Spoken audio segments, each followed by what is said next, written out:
लक्ष्मी चौधरी यहाँ सब गोटे के प्रणाम करे छी। आई हम एकटा बरियाती के सौजन गीत गाबि रहल छी। गीत नीक लागत तो लाइक शेयर सब्सक्राइब करब और कमेंट में अहाँ सब गोटे लिख सकै छी जे अहाँ सब गोटे के केहन तरह गीत चाही।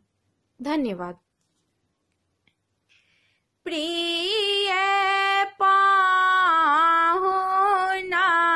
रुचि सा भोजन लिया, प्रिय पाहुना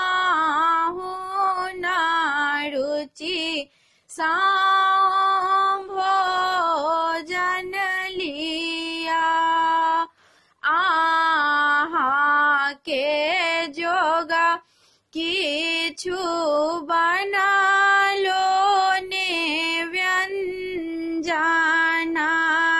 आहा का जोगा किछु बनालो ने व्यंजन, से सब सोची सकू चाहिए हिया, पाहुन से सब सोची सकू चाहिए हिया, प्रिय पाहुना रुचि सा भोजन लिया, भाव संभरला स्वभाव यहाँ के अछि, भाव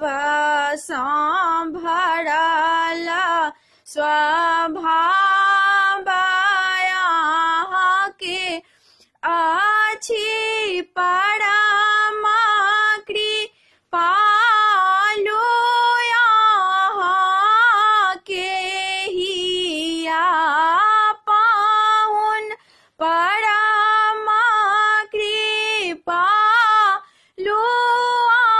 यहाँ के हिया, प्रिय पाहुना रुचि सा भोजन लिया, खाया बत खाना कहबा यहाँ अपना ही, खाया बत खाना कहबा आहा अपना ही, अमूल्य ही भोजन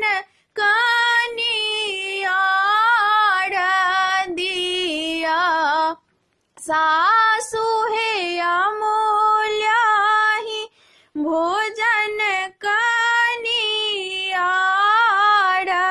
दिया, प्रिय पाहुना रुचि सा भोजन लिया, प्रिय पाहुना रुचि सा भोजन लिया।